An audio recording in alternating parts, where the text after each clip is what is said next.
Hi everyone, my name is Phil and welcome to PhilDoes3D. I'm a multimedia and 3D artist and I stream on Twitch weekdays from 5 PM Pacific time in the US, 12 PM in Australia and 1 AM in the UK. Let's load up our max file from yesterday.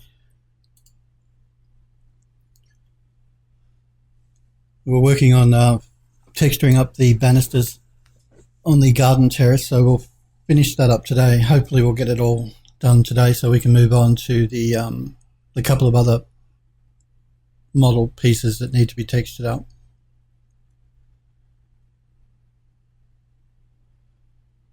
Just wait for Max to finish loading our file.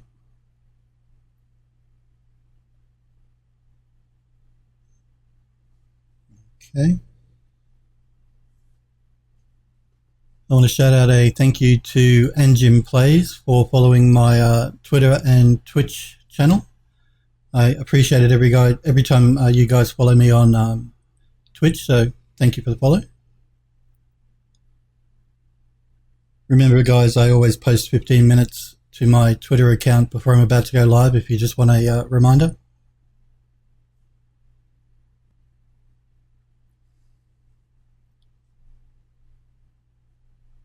Okay, let's jump to full screen view on the model here and get a better look at it.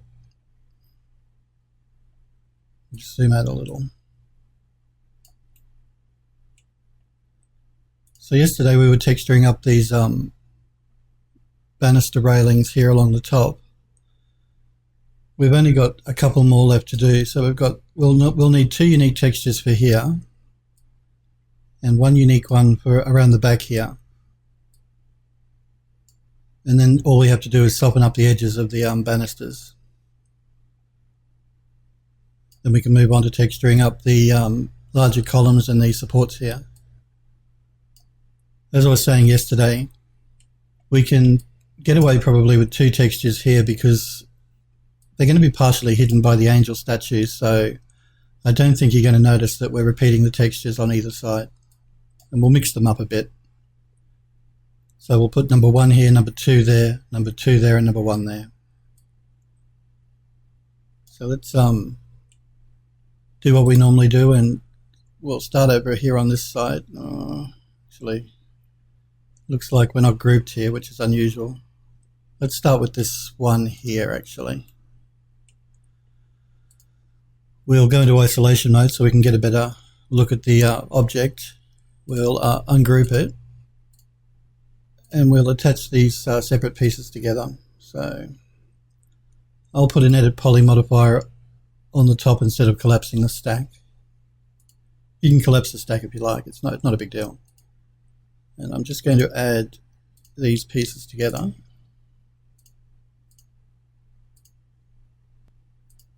Again, I'm just going to go into isolate again to make sure I have all of those pieces selected. And I do.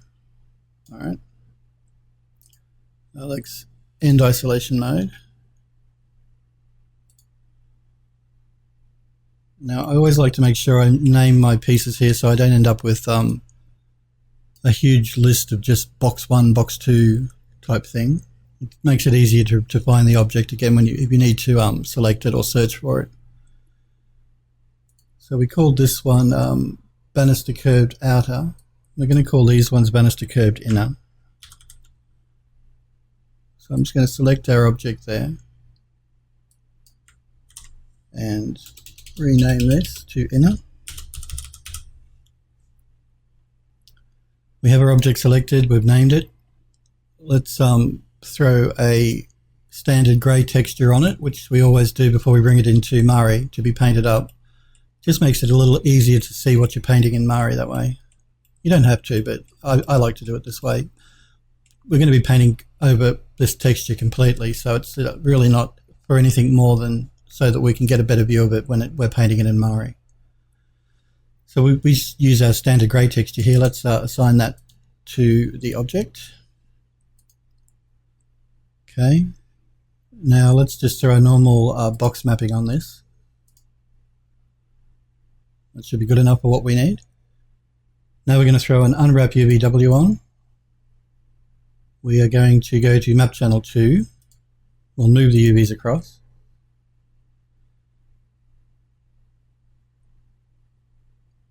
Elbra the Greek, thank you very much for following my Twitch channel. I appreciate that. Thank you. You're very welcome. Remember, guys, if you've got any questions for me or anything you don't understand, feel free to pop into the chat. If you just want to pop in and say hi, that's cool. If you just want to watch, then that's completely fine as well. Okay, so we have our unwrap modifier on there. We've changed it to map channel 2. I'm just going to turn off our map seams so I can see the model a little better. We will open our UV editor. I'm going to select all of those UVs. And we're going to go to mapping, flatten mapping, and leave it at the default, should be fine. All right. Now we're going to do a render to texture. We're going to use existing channel 2. We're going to add a diffuse map. We're going to set the texture size at 2048. Remember, as I said, it's always better to go bigger than you need, and you can reduce it then in Photoshop or a third-party paint program or bitmap program. So it's always better to go bigger and reduce than be too small and have to make it bigger. Hey Shogun X, I use an Intel i7 processor. It's a 2600K, I think, and I use an NVIDIA GTX 1080 graphics card. You don't have to, you can use any graphics card in Max. It doesn't have to be anything special, or any 3D program for that matter. But yeah, so an i7 processor and i7K processor and NVIDIA GTX 1080. So we have our map size here. Let's just go into our folder where we've been storing all of our exports, which is our rework folder here. Banister curved inner, we'll leave it as that. I always remove this diffuse map name from the end. If you want to leave it on, then that's not a problem. Again, I'm just going to copy that name for when we go into Mari to do some painting. We're saving it as a Targa file.tga. You don't have to save it as Targa, you can save it as whatever you like. I like Targa though because it's lossless. Mari certainly does eat through the graphics card. You're completely right, Shogun X. I found Mari to work quite well with the GTX 1080. I haven't had a problem. Prior to that, I had a 770, and that seemed to be okay as well. But the more graphics card memory of the GTX 1080 certainly helps. I went from a 2 gig card to an 8 gig card, so. Yeah, no, I found Mari works okay with the GTX. All right, so we've got our map size, we've got our map name, and like I said, I use Targa. You don't have to. You can use PNG or any format you like. Best to use a lossless format though, so you don't lose any texture information, and then you can convert it if you want to save it to JPEG later on. Let's render that out. Max is just complaining here that I haven't told it where I want to put the new bitmap, and I don't do that because I prefer to do it by hand. Max can do it automatically for you, if you prefer. All it does is it creates a shader and pops the bitmap into the diffuse channel. Now we're doing a flatten mapping here because when we're painting up the model in 3D in Mari, it's always better to have each UV on its own. You don't have any overlapping UVs, I should say. That way you can paint on the model properly.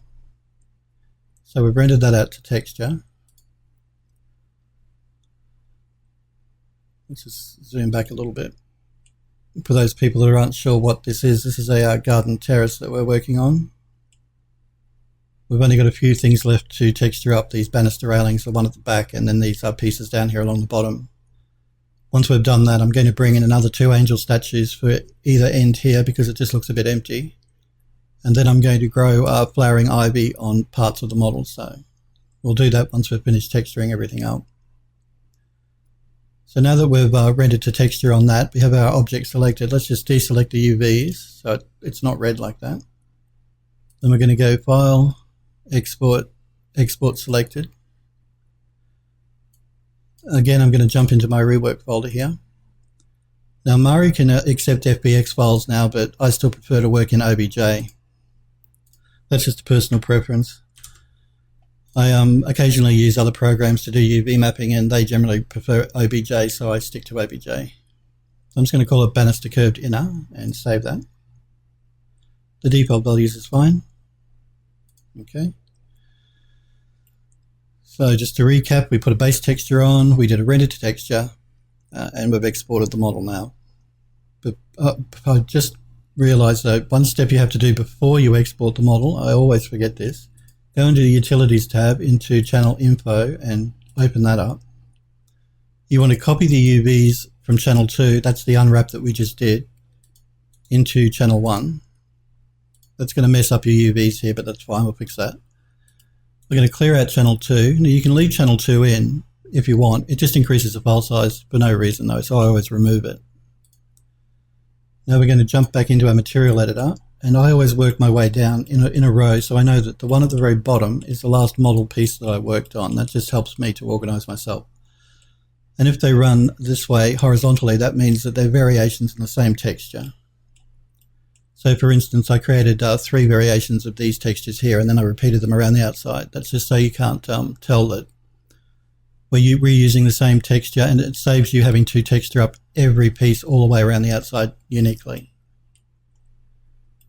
So let's throw down a standard map and a bitmap. We're going to jump into our rework folder. Banister curved inner, that's the one we just rendered to texture. I'm going to plug that into the diffuse channel and turn on show shaded and show realistic. That's just so that we can see it here in the viewport when we apply the texture. We'll assign that, and that'll bring our texture back to the way it was before. Now, once you've done that, you can export that piece. So export selected. Again, we're calling it banister curved inner. Yes, we want to replace that. Okay. So now that we've saved that piece out, we can go into Mari and create a new project and start painting it up. Now I'm going to paint it up with the same base texture that I used on these pieces here, obviously, because it's part of the same thing. But I'm just going to create 2 unique textures that are completely different from the 3 or 4 I have around here. And I created that texture on the front here, that straight piece, as one unique texture, and this one over here is a different unique texture, so that when you're rendering the model out from the front here, you won't see that you repeated the texture. Hey Montressier. I'm good, how are you? Good to see you. How's that piece coming along, that sci-fi floor piece? It was looking really good the other day.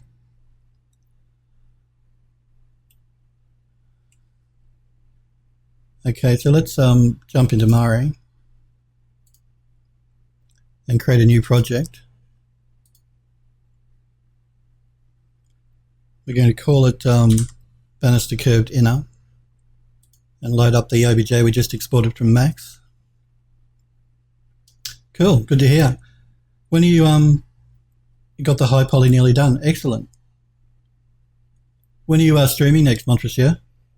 And I hope I'm saying your name correctly too, by the way. Yeah, I know the feeling about having to do commercial real world work. That's why I can only stream 3 days a week. So the other days I have to work for the studio. Bit of a pain, but pays the bills. Let's jump into our stairs folder here and our rework folder. Probably on the weekend. Cool. I'll hopefully I'll be able to check you out on the weekend when you're streaming. Where are we here? Banister curved inner, that's the one we want. Oh, cool. Okay. Well, I'll keep an eye out for when you're streaming. So we have our model, our OBJ file here we exported from Max. I'm just going to change my temp directory here to my hard drive from my SSD drive. We're going to create a 2K texture in the color channel. Press OK. Yeah, it's always I know the feeling when you've got to do other work for other people, but you have a personal project you really like to work on, but you can't.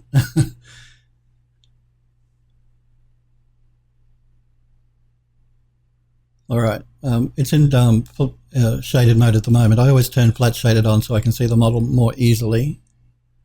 Let's pull in that temporary render to texture that we made so we can see the model a little bit better. Again, that's in our rework folder.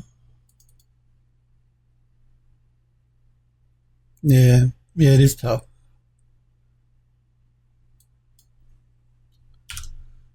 And generally, the stuff you're working on for this, if you're working for a studio doing design work and 3D work, the stuff isn't going to be stuff that most of the time you're that interested in. I shouldn't say that. I mean, all 3D work is interesting, but sometimes they'll get you making stuff that you don't like. Or when I say you don't like, that you're not that enthused for. But like you said, pays the bills. Okay, we want banister curved inner. That's the TGA that we did a render to texture on. We'll just import that into the stack.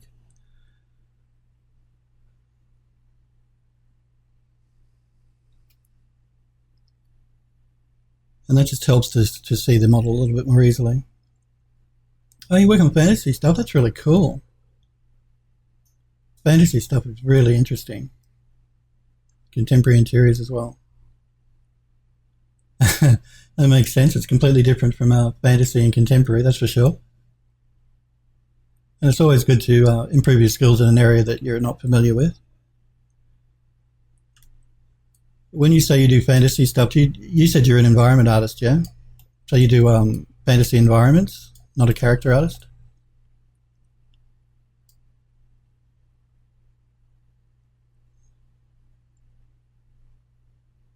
No, ruins and stone. Yeah, okay, cool. That's the sort of work I like to do. And because I'm creating this model for myself and for my creative market store, that's what I'm going to do. But the studio I work for, I do a lot of, I used to be an environment artist for a games company, so I used to do a lot of general environments. But I do a lot of art biz work now, so buildings, interiors, that sort of thing. Let's pull in some texture maps.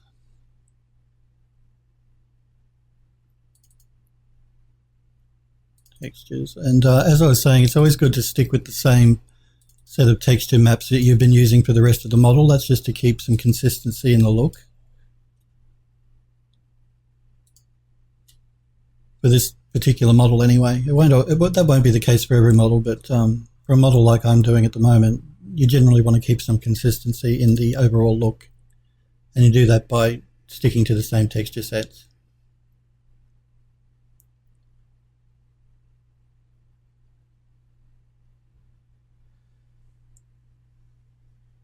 Yeah, I have to say though, I prefer doing environment work as opposed to buildings and interiors arch biz stuff.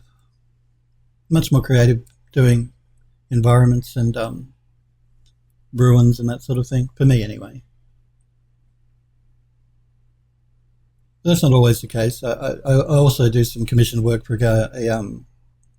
another studio that does game models. So the stuff I do for them, it can be a bit more creative. Let's pull in one more texture set, which is the aged and stressed one that we've been using. This one here. And I'm pulling in the high versions of this, which means they're going to be 2K and higher. And that's so that we don't get pixelation happening when we're painting the bitmap on our model. You don't want to go with a low-res texture if you're painting in 2K. You don't want to be painting with a 1K texture, generally.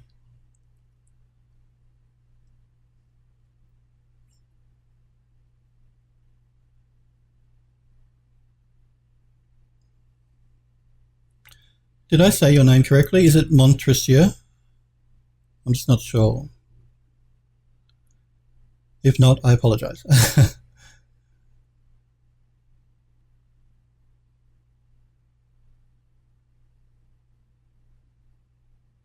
I'm just waiting for, okay, looks like we pulled those in. Now I'm just going to jump in. Oh, cool, great, excellent. I'm always worried with people's usernames whether I'm saying them right or not. And I know I've got some of you guys' usernames wrong, and I apologize for that. I'm going to turn masking off. I'm just going to go into my project tab here and turn masking off at this stage for the initial texture laydown anyway. So anyone else whose username I've mangled, I apologize. Now I'm just going to angle my model virtually front on here just to do the initial texture laydown. We're going to grab the texture we've been using for the other pieces of the geometry, the other banisters.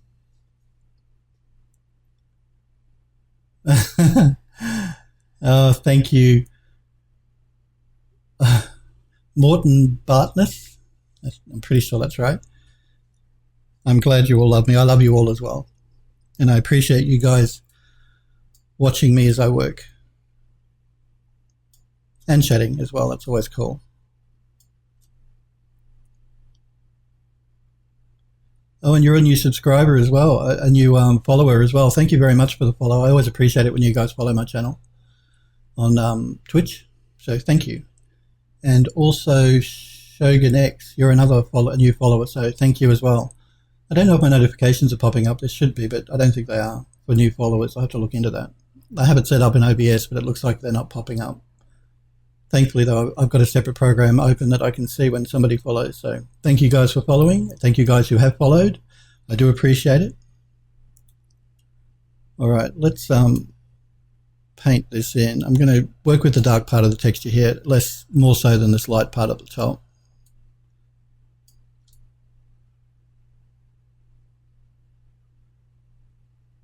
And again, like I was saying last week, you don't have to paint in 3D if you're using Mari. You can go into the UV tab and paint the UVs directly if you prefer to work that way. Or do both. Now, you see I didn't press the Alt key before I changed viewports, so it didn't bake my texture down. You always got to remember to press the Alt key in Mari. Shogun X, more interested into games, but when you're going to see someone working in Mari on...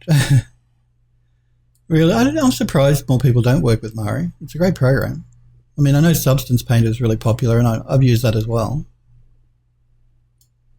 But I like the fact that you can work with really large textures in Mari. So yeah, it surprises me that more people don't use it. I guess it costs a bit more though than Substance Painter.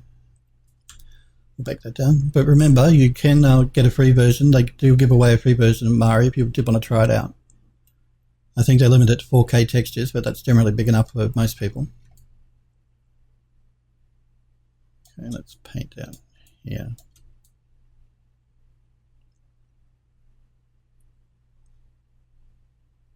And I also do game stuff as well. I haven't done any on Twitch yet because I've been working every time I've been streaming on this garden terrace. But I've done work for a few game studios, so I'm pretty familiar with the Unreal Engine. As you can see, I always have that ready to go here on my quick launcher. Let's bake that down. But of course, games modeling is completely different to any other sort of modeling because you're more concerned with polygon counts and texture sizes there.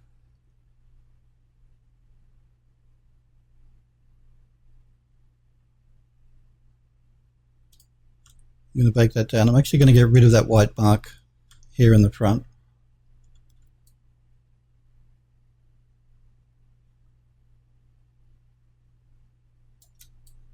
Just because it's going to, it's a really unique looking feature and it's going to be noticeable if you repeat that. So you don't want anything too unique looking like that. I mean, you can have some unique stuff, but nothing too dramatic. Let me just paint that in there a little bit more.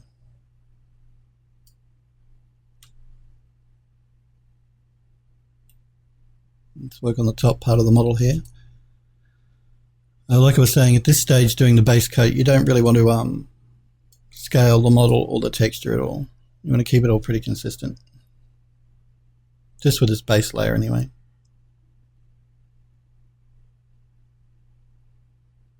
Again, I'm going to remove that white mark in just a minute.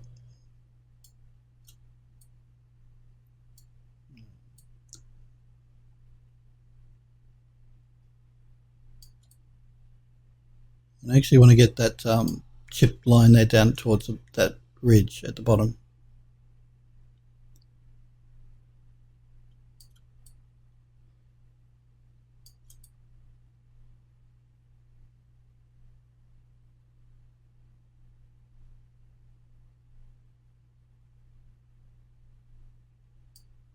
And I'm also going to remove those dots because they're going to be really noticeable as being repetitive.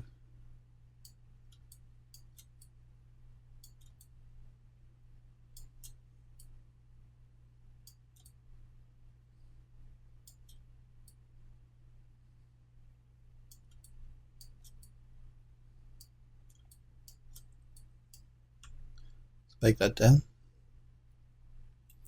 Also got to remove that bit of white there, so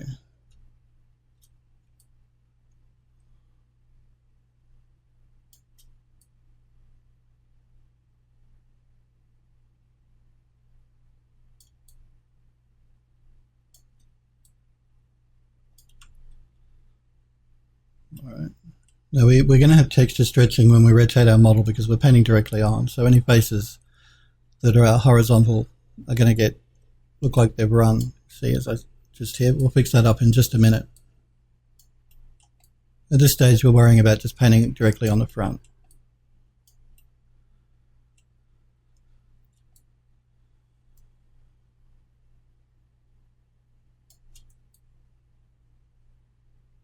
You can leave masking on if you'd find it easier to see your edges, but for this base coat, I would suggest turning it off.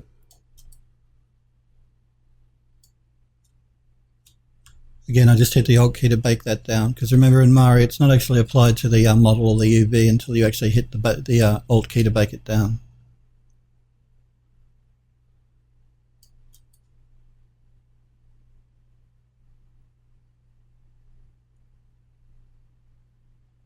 And bake that down.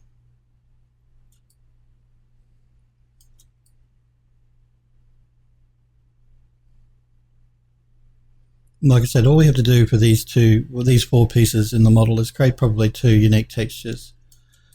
Then we can just copy them around. We shouldn't notice that they're repeated because the angel statues will be hiding them.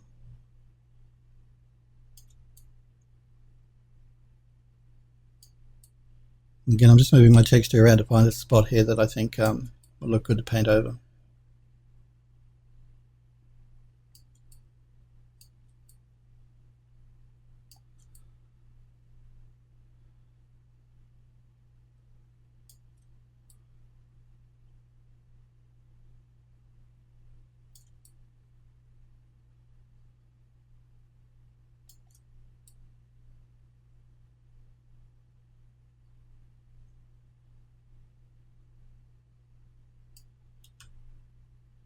Okay, let's work on the top here.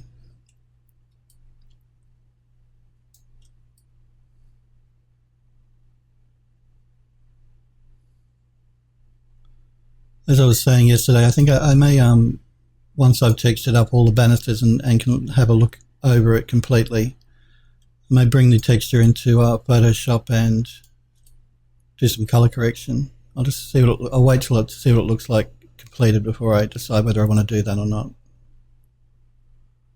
Again, I'm going to remove that white in just a minute. Those white streaks. I may leave that one just there on the end here, but I will get rid of these ones.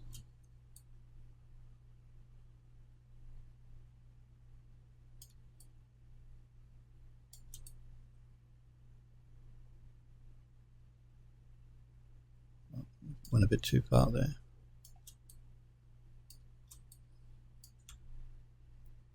It's okay to have 1 or 2 smaller ones here and there, but just not anything unique here on the front. On the inside and the side pieces here, it'll be okay. Let's angle our model back slightly and rotate our texture around to follow the model a bit better. Paint these bits in here.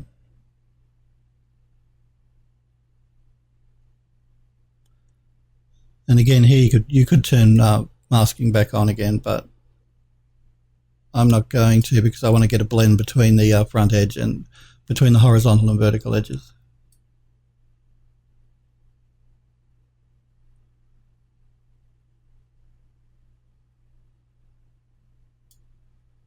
Okay, let's press the Alt key and bake that down.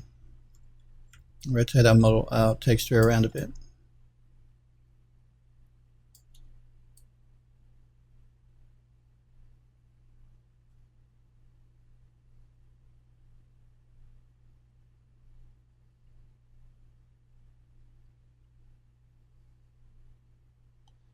Again, I'm going to remove these white marks that are appearing here.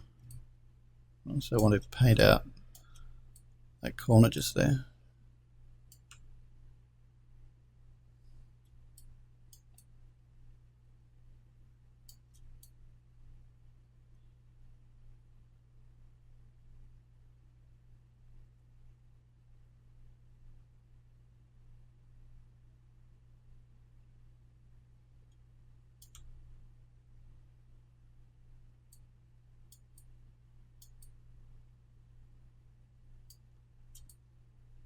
And I think I'll paint in a little darker just through here.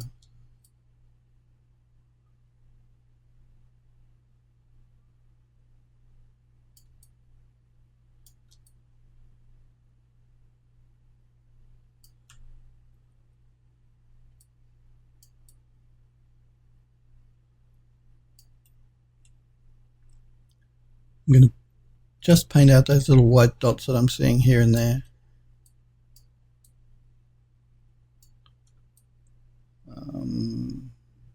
Maybe this one just over here.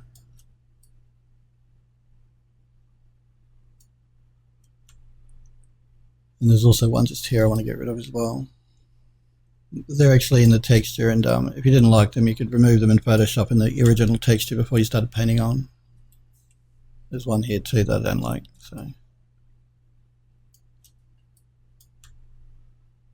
But they're easy enough to paint out. Alright, I'm going to angle the model back a little bit more. Rotate our texture around a bit. And let's paint these edges in here.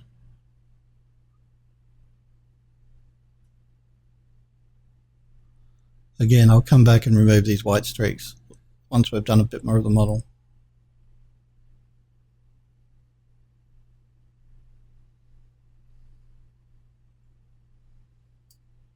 Rotate that back.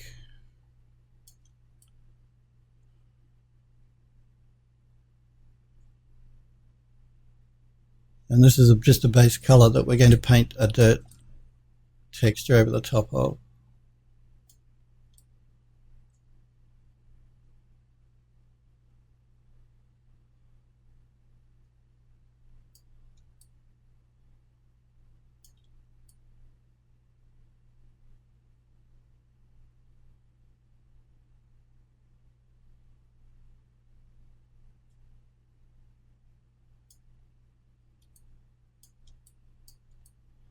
I'll leave that slight white mark there. I think that looks a bit interesting. Let's rotate that back. And we'll get rid of this bit through here.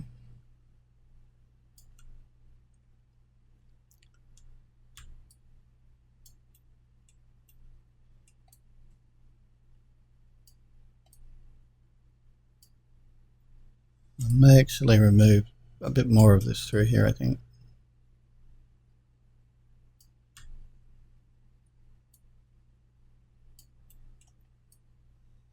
And again, we'll work now on the top part just through here. Again, I'm going to angle the model so I can avoid hitting any of these pieces. I'm not going to angle it like that, where I may accidentally hit the lower sections of the model. I'm going to angle it up. Again, I could turn masking on here if you're particularly worried about it. Always make sure to rotate the texture to follow the direction of the model as best you can anyway.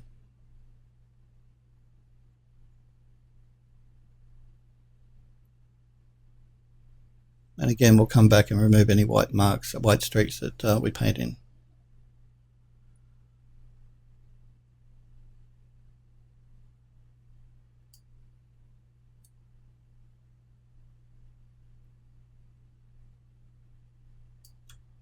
Okay, I'm just going to press the Alt key, rotate my texture around.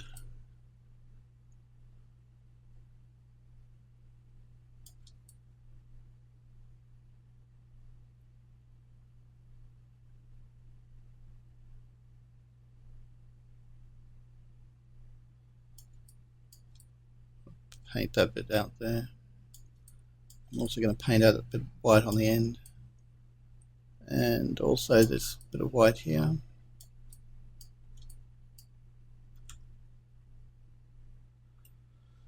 Let's get rid of this white streak now, and I think we'll get rid of that with probably this part of the texture here.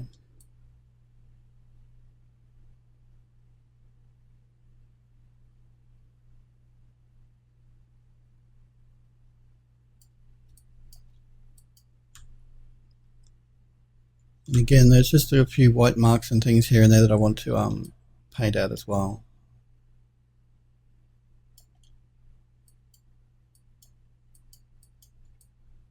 That one there. That one there. And that one just there.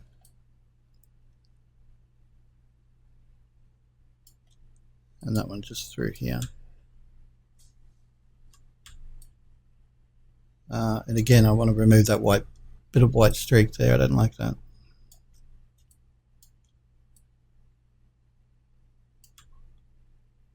All right. Let's jump around to the other side now and start tidying up some of these areas a bit.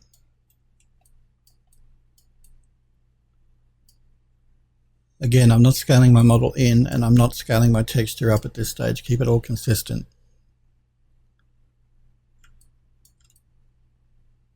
I'm just considering whether I'll turn masking on just here, and I think I will.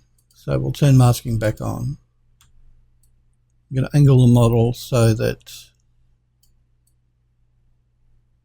masking is just taking effect on the top and the bottom, on the vertical pieces here. I'm painting on this horizontal piece. So the lighter the color red, the more overlap you'll get between the two textures. The darker the red, like on the sides, and you'll virtually get no overlap, no paint happening on that part of the model.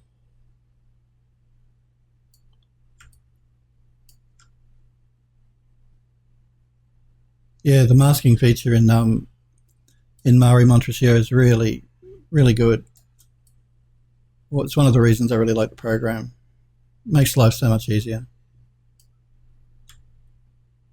Yeah, camera facing mask, that's exactly right. So it varies depending on how you have the model angled.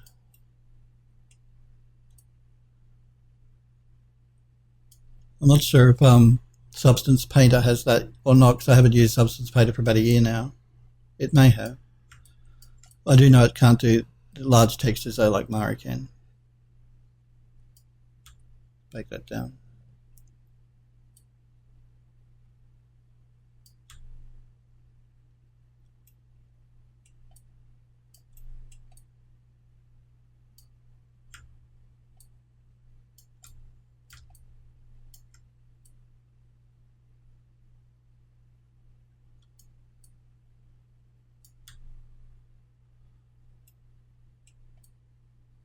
And because you're painting across UV seams here, you don't have to worry about seeing the seam when you're rendering the texture, because you're painting across two pieces of geometry. That's one of the really good things about painting in 3D, as opposed to painting in the UVs, where you have to worry about where one UV set finishes and another one begins, and making sure that they blend.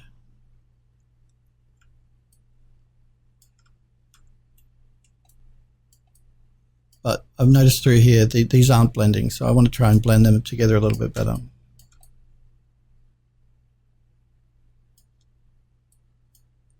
And I generally do that just by painting along the edge.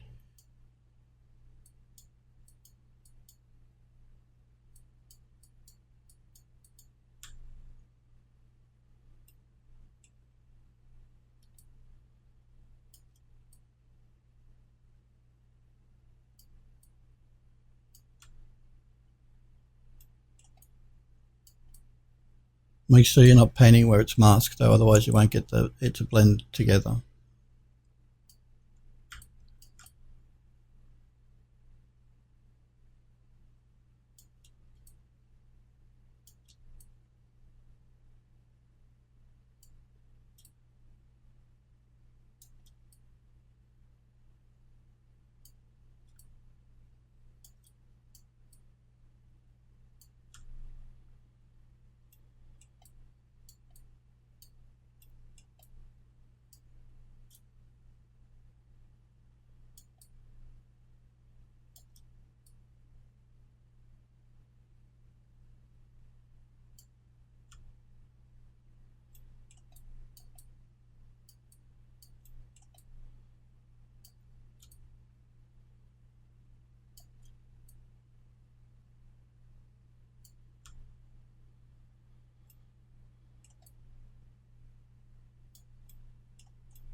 Looks like it might be just a bit of a problem here on this corner, so I'm going to angle the model a little so that our masking is in effect. Rotate my texture and paint that out.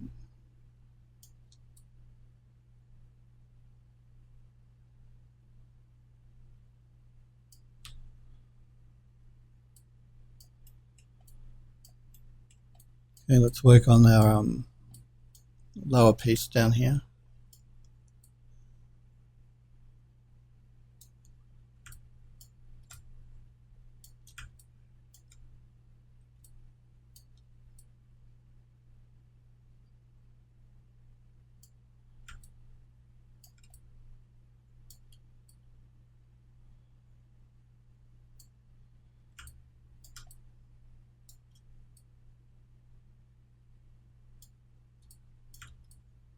Like I said, you have more control over the rotation if you rotate from the edge as opposed to trying to rotate in the middle here. Let's break that down. And finish off that corner there. Let's work on these top pieces now. We'll start, I think, at the bottom here and work our way out. Again, I'm rotating the model to make sure that the masking is taking effect so I don't accidentally hit an area I've already painted. And also making sure that the texture is angled to match the model.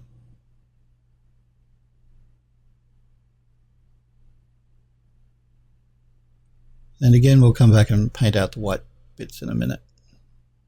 You won't really have white running marks like that on a horizontal piece of geometry. It's more for a vertical piece to have a running mark. Let's bake that down. Rotate our texture around.